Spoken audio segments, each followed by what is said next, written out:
একটা বাজে কথা তুমি বলবে না, ভদ্রভাবে কথা বলো। আর যদি তোমার বর্দা থাকতো না, তোমাকে মজাটা বুঝিয়ে ছেড়ে দিত। আর যদি ছোট ঠাকুরপো থাকতো, সেও তোমাকে মজা বুঝিয়ে দিত। কি মনে করেছো কি তুমি? হ্যাঁ, কি মনে করেছো? কটা পয়সা রোজগার করো বলে তুমি সবার ওপরে চলে গেছো? তোমার ওই পয়সা নিকুচি করি আমরা, নিকুচি করি। আমার সামনে দাঁড়িয়ে তুমি আমার শাশুড়িকে কোনোভাবে অপমান করবে না চান্দ্রেই, আমি তোমাকে শেষবারের মতো বলে দিলাম।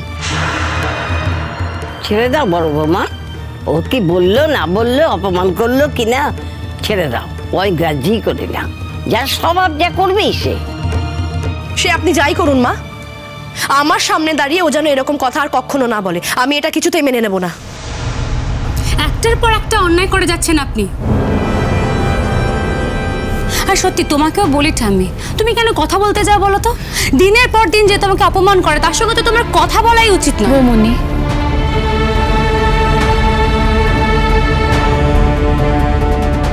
মেজো মামি, তোমাকে একটা কথা বলি। যদিও বা আমার তোমাকে জেঠিমা বলে ডাকার কথা, কারণ সম্পর্কে তুমি আমার জেঠিমাই হও, কিন্তু কি বলো তো, ছোটবেলা থেকে তো তোমাকে মেজো মামি বলেই ডেকেছি, আর আমার ঠাম্মিকে দিদা বলেই ডেকেছি। তাই সেই ডাকটা না আমি আর বদলাতে পারিনি। অন্য নামে ডাকার আর অভ্যেস আমার হয়নি। কিন্তু আমি তো এই বাড়িরই মেয়ে, তাই এই বাড়ির মেয়ে হয়ে আমি তোমাকে একটা কথা বলছি। আমার সামনে দাঁড়িয়ে তুমি আমার ঠাম্মিকে অপমান করবে না, আর যদি সেটা করো, আমি কিন্তু তোমাকে ছেড়ে কথা বলবো না। বেশি সাহস হয়ে গেছে না তোর? এত বড় সাহস তুই কোথা থেকে পাচ্ছিস? হ্যাঁ, এত বড় সাহস আমি পাচ্ছি কারণ আমি এ বাড়ির মেয়ে। আর আমি নিজের জন্য এই কথাটা তোমাকে বলছি না মেজো মামি, আমি আমার ঠাম্মির জন্য এই কথাটা তোমাকে বলছি। তুমি এভাবে আমার ঠাম্মিকে অপমান করবে না, আর যদি করো, আমি কিন্তু তোমাকে ছেড়ে কথা বলবো না।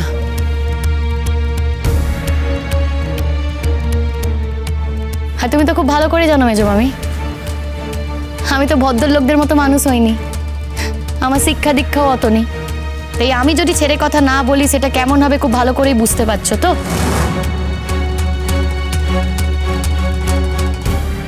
সেটা কিন্তু খুব একটা সুবিধের হবে না, তাই কথাটা মাথায় রেখো। আমার সামনে আমার ঠাম্মিকে কোনো অপমান করো না।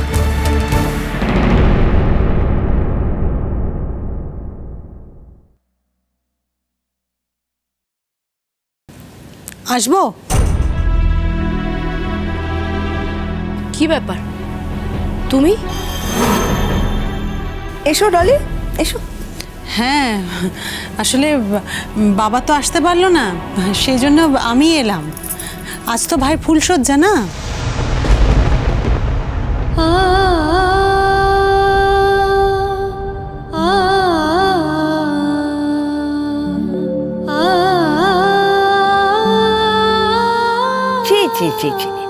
ভাইয়ের ফুলসজ্জা বলে আর লজ্জা দিও না।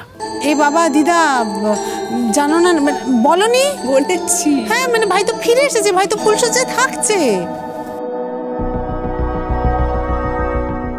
যাই হোক ডলি, এসো বসবে। এ বাবা, না না না, শোনো না, যে আজকে একদম বসার সময় নেই। কত কাজ বলো তো, আমাদের অনেক কাজ। মানে ছোট করে একটা অনুষ্ঠান হচ্ছে বটে, কিন্তু তা বলে মানে অনেক কাজ তো আছে না।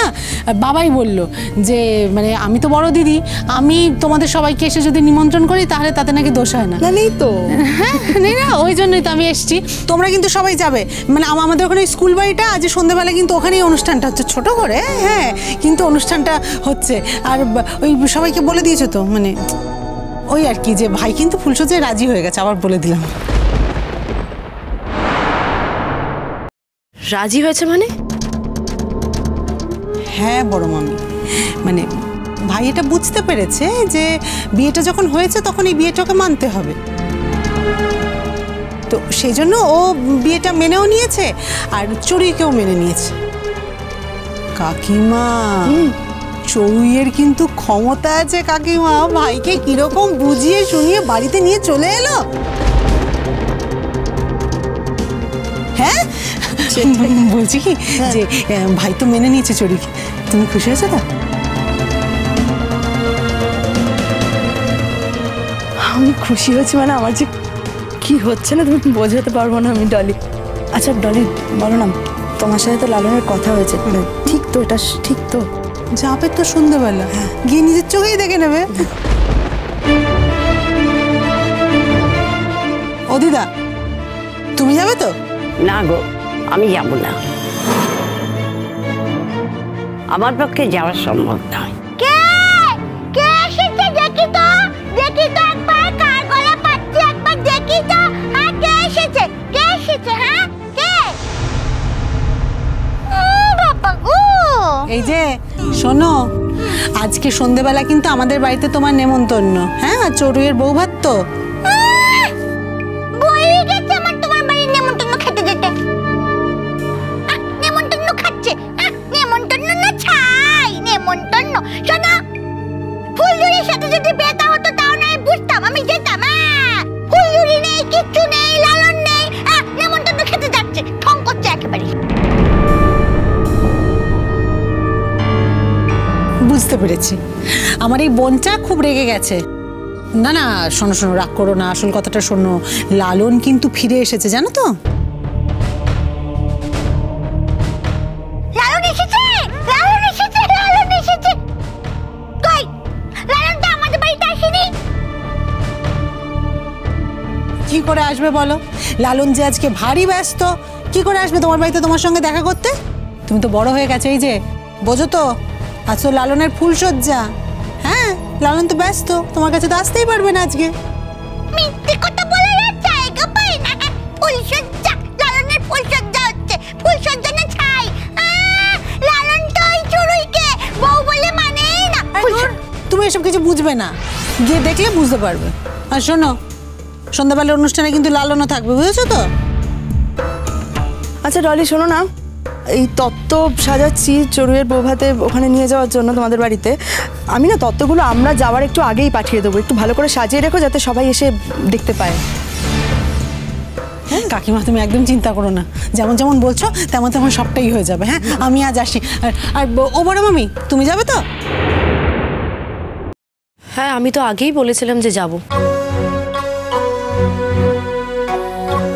লালন মেনে নিয়েছে, ভালো কথা।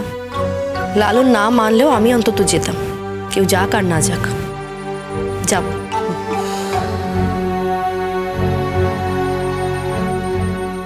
ফুলঝুরি, বলছি যা হওয়ার তা তো হয়েই গেছে। তা এখন তো তুমি এ বাড়িরই মেয়ে, চড়ুই তোমার বড় দিদি। তা বোকা মেয়ের মতো কিন্তু আবার রাগ করে দিদির ফুলসজ্জায় যাবে না এমনটা করো না।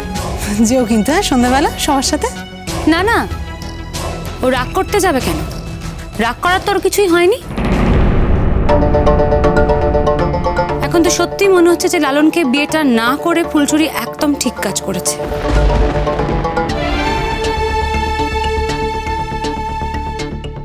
তুমি চিন্তা করো না, আমরা ফুলঝুরিকে নিয়ে বাড়ির সবাই যাব তোমাদের অনুষ্ঠানে সন্ধেবেলায়। আমাদের তো দেখে আসতে হবে যে লালন আর চড়ুইয়ের নতুন সংসার। যাবে তো ফুলঝুরি?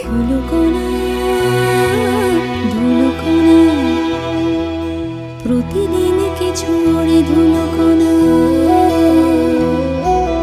প্রতিদিন কিছু ওড়ে ধুলোকণা, হাওয়ায় হাওয়ায় উড়ে আনমো না। তুমি বলে দিও চড়ুই দিদিকে ধুলোকণা ওড়ে জ্বালা ধরা, আমি নিশ্চয়ই যাব।